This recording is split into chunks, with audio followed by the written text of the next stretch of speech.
नरेंद्र मोदी जी अब आपके बीच बात करेंगे। भारत माता की, भारत माता की, पूरा दुनिया के गणतंत्र के मतलब बतावे, आज सिखावे वाला हाजीपुर के ई महान धरती के प्रणाम करहित हते।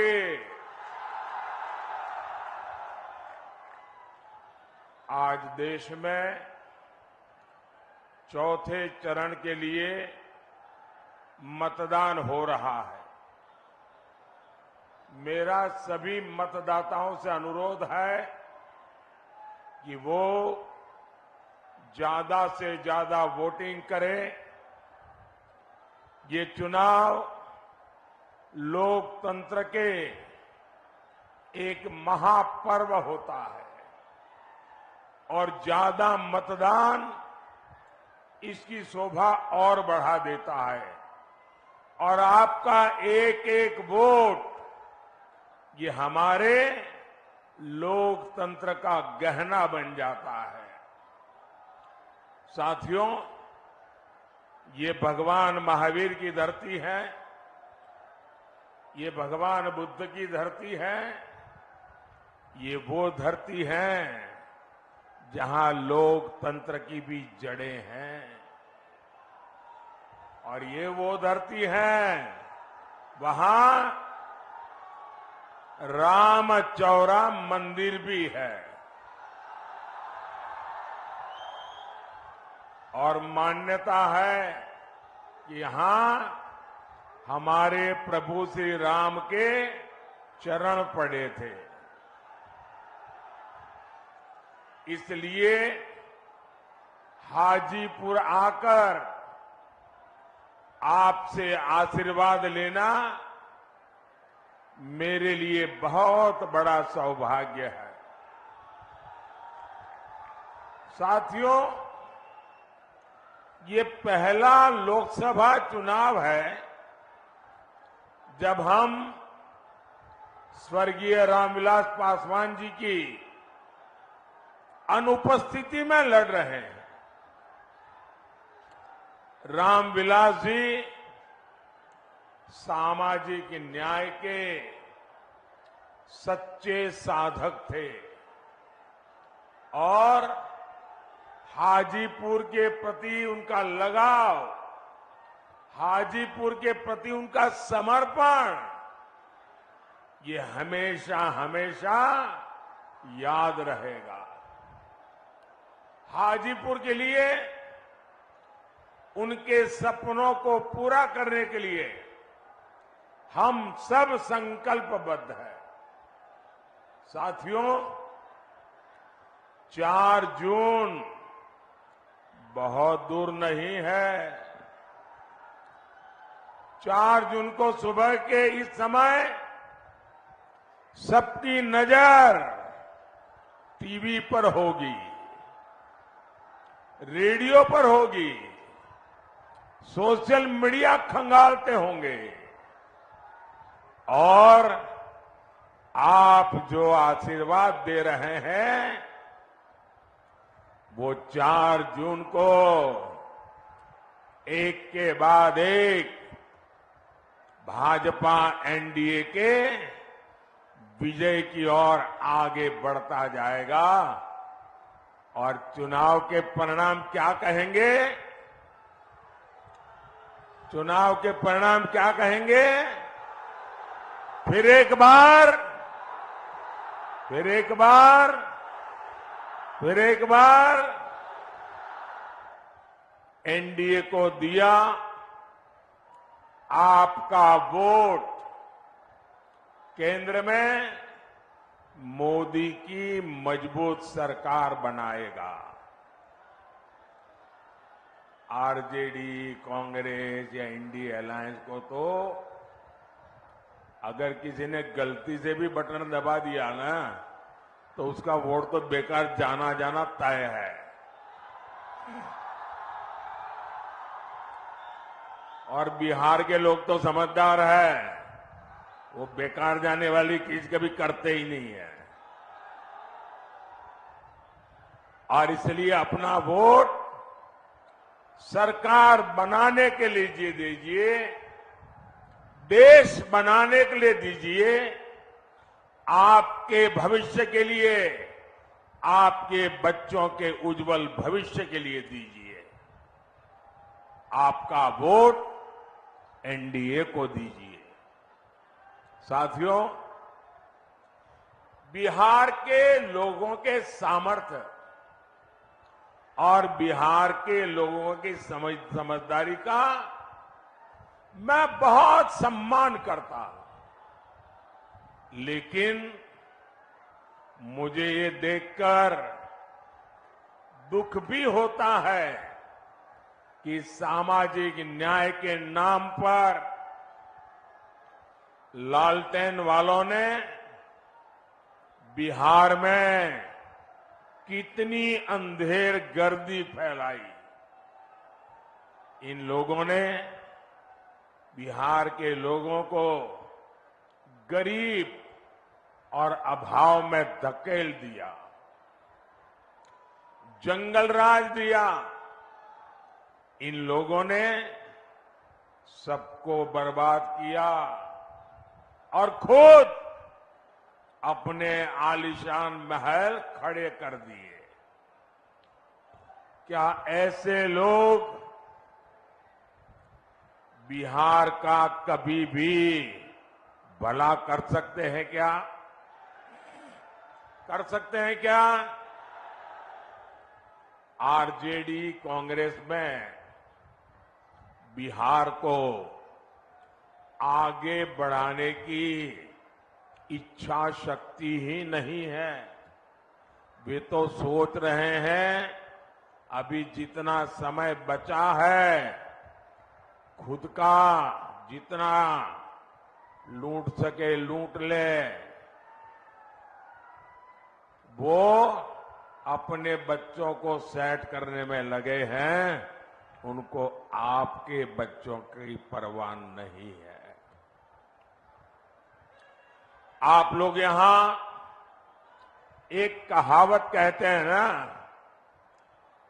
ना निमन गीतिया गाइब, ना मड़वा में जाइब। आरजेडी कांग्रेस का हाल यही है।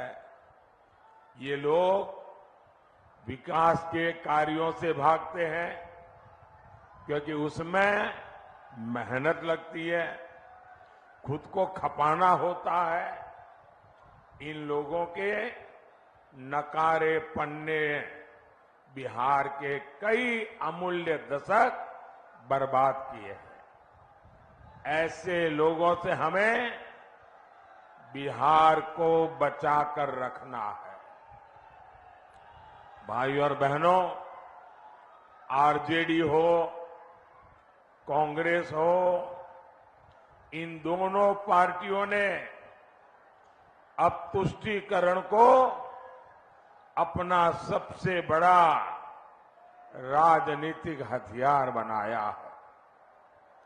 आजकल आप देखते होंगे इंडी अलायंस का हर दल राम मंदिर के लिए बद्दी बातें कर रहा है। राम मंदिर को गाली देकर, उसका बहिष्कार करके ये आपको चिढ़ा रहे हैं। क्या ऐसे लोगों को आप माफ करेंगे क्या? ऐसे लोगों को कोई माफ कर सकता है क्या? साथियों, आरजेडी कांग्रेस की प्राथमिकता आप लोग नहीं है, बल्कि उनका अपना वोट बैंक ही है। अभी आपने सुना होगा बिहार में जंगल राज लाने वाले जो व्यक्ति है, जो चारा घोटाले में अदालत ने सजा की हुई है, गुनहगार माना है, उन्होंने अभी अभी एक बयान दिया। उन्होंने कहा कि मुसलमानों को आरक्षण दिया जाना चाहिए और वो भी पूरा का पूरा,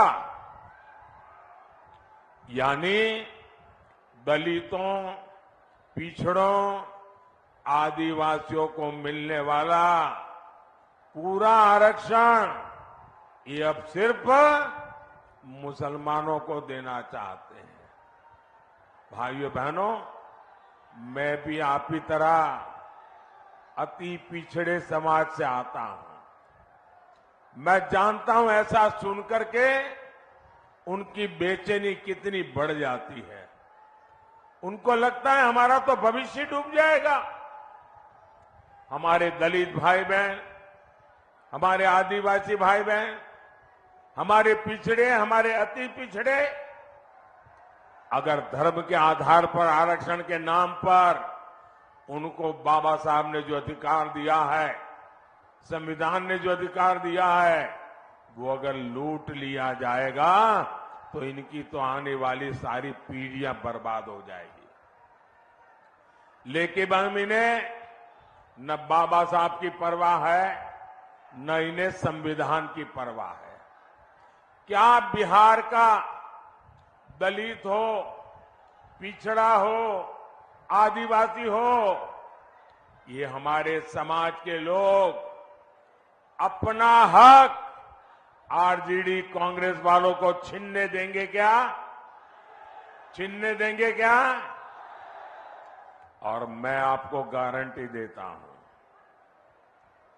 जब तक मोदी जिंदा है,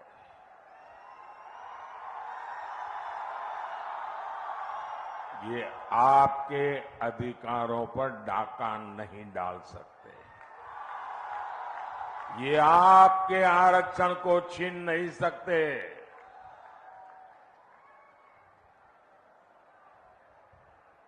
वो समझ लें, वो वक्त चला गया कि आपने महिलाओं को मिलने वाले आरक्षण के कागज फाड़ दिए थे।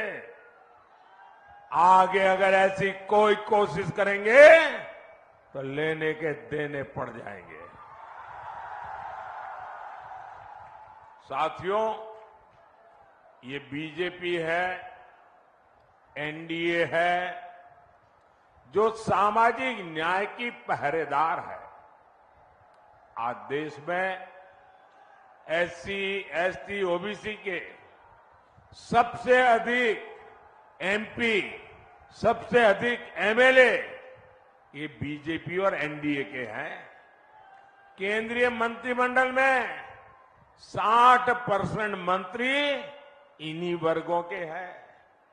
इतना ही नहीं, 2014 में जब हमारी सरकार बनी तो हमने एक दलित बेटे रामनाथ कोविंद जी को राष्ट्रपति बनाया और अब आदिवासी समाज की बेटी द्रौपदी मुर्मू जी हमारे देश की राष्ट्रपति के नाते मार्गदर्शन करिए। ये होती है भागीदारी, ये होता है सबका साथ सबका विकास का मंत्र।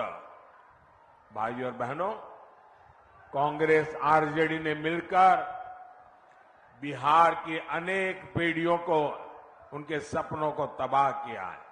और आज जब यहां इतनी बड़ी मात्रा में माताएं बहनें आशीर्वाद देने आई है,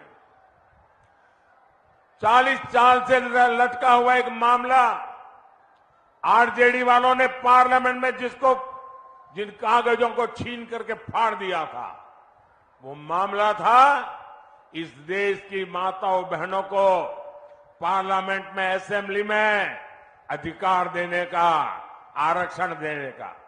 और इसके कारण, ये आरजेडी की मानसिकता के कारण, कांग्रेस की विकृत मानसिकता के कारण महिलाओं को अधिकार नहीं मिला।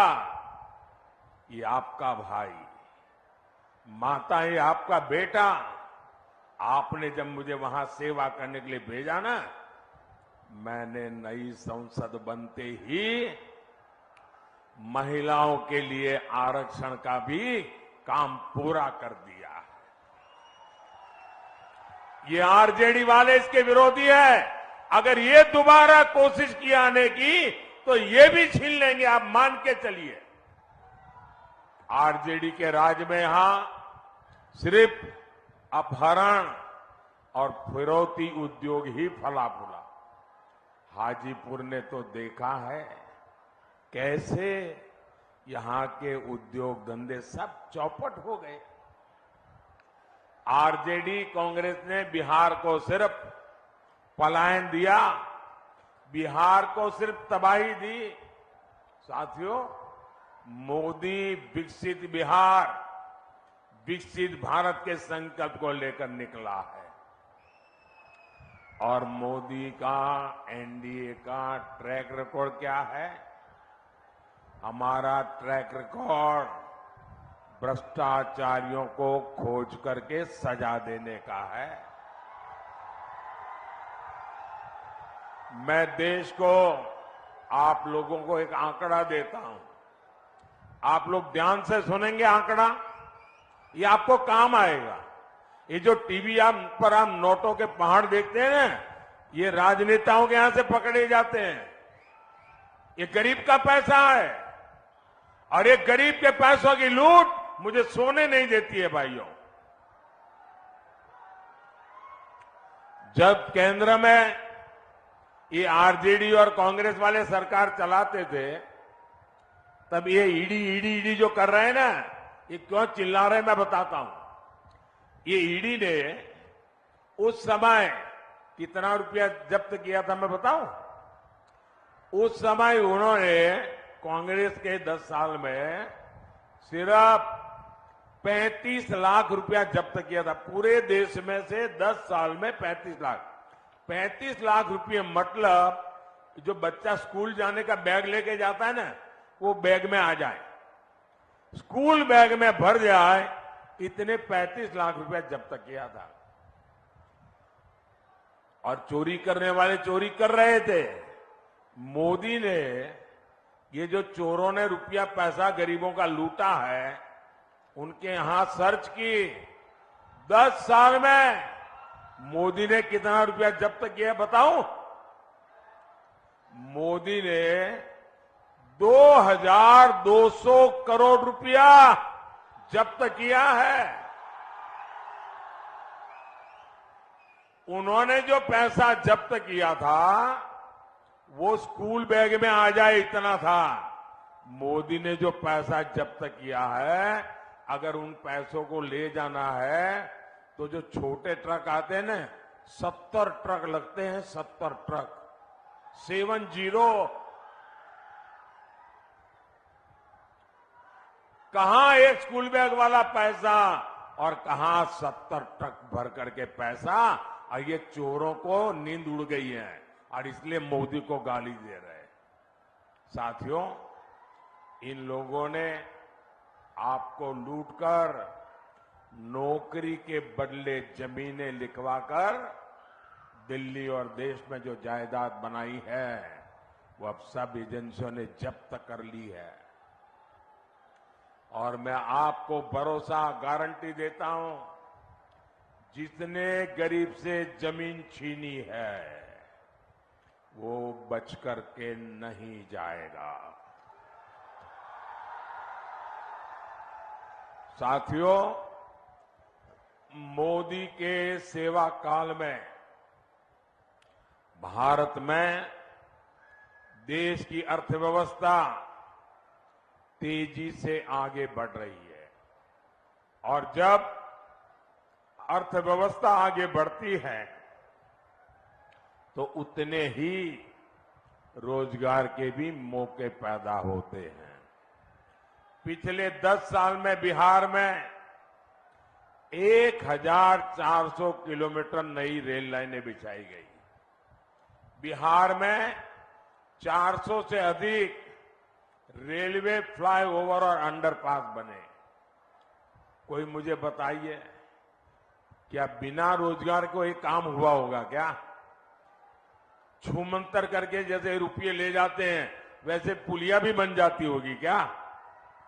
किसी को तो रोजगार मिला होगा ना, तब जाकर के बना होगा। पिछले 10 साल में बिहार में 3,300 किलोमीटर के नेशनल हाईवे बने हैं। मुझे कोई बताए भाई बुद्धिमान, 3,300 किलोमीटर हाईवे क्या बिना रोजगार दिए बन जाते हैं क्या?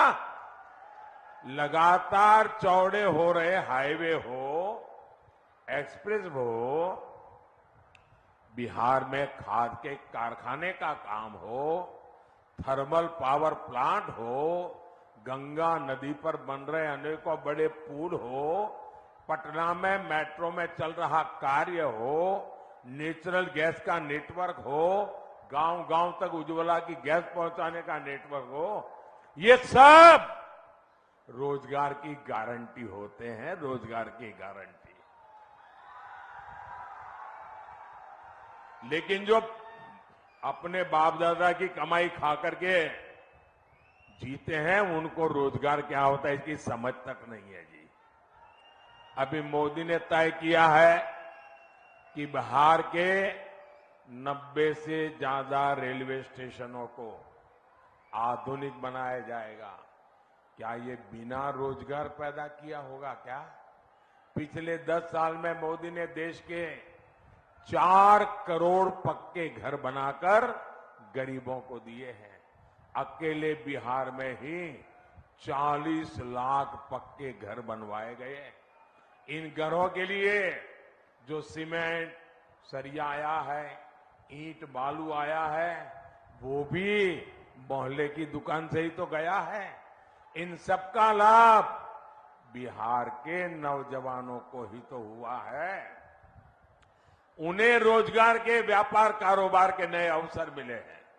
साथियों, मोदी के वारिस कौन है आपके पास कोई नाम कि भाई मोदी इसको लेकर के जाएगा? कोई नाम नहीं है। क्यों? मोदी के वारिस आप हैं। मोदी के वारिस आप हैं। मोदी के वारिस आपका परिवार है।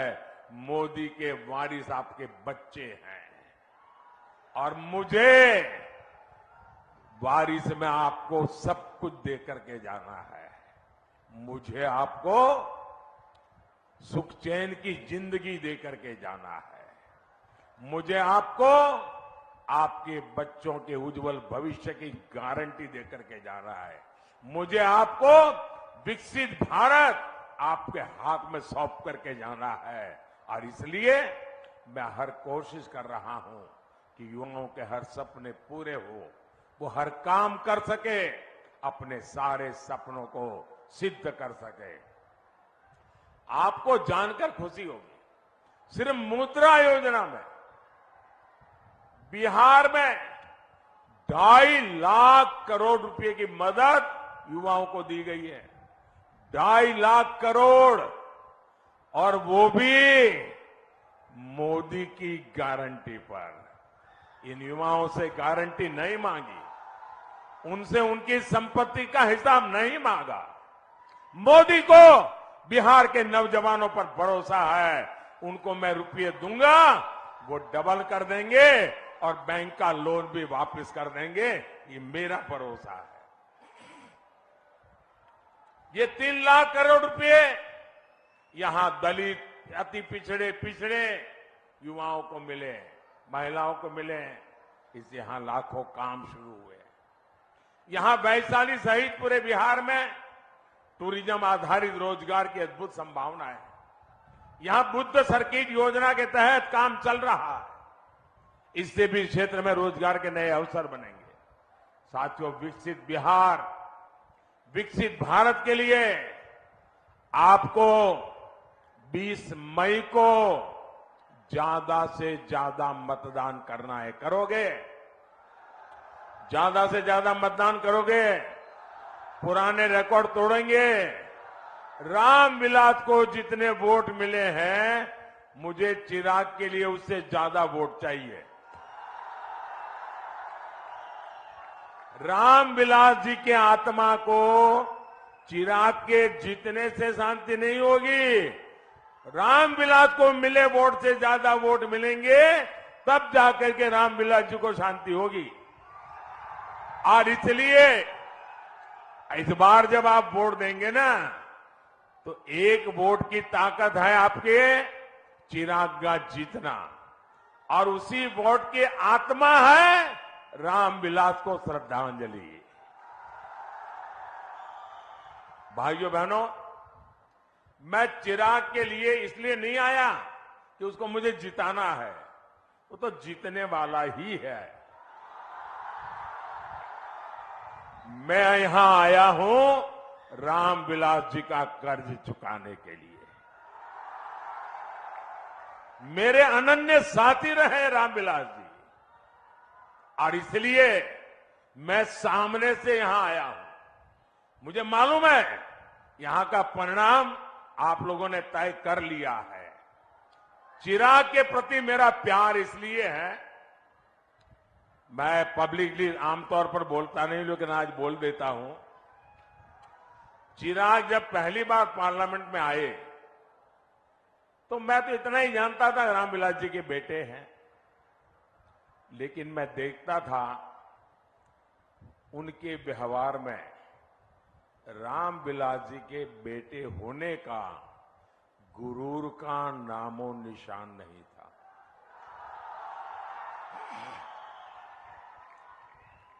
ये बहुत बड़ी बात है, और मैं इसके लिए उनकी माता जी को सारे क्रेडिट देता हूं।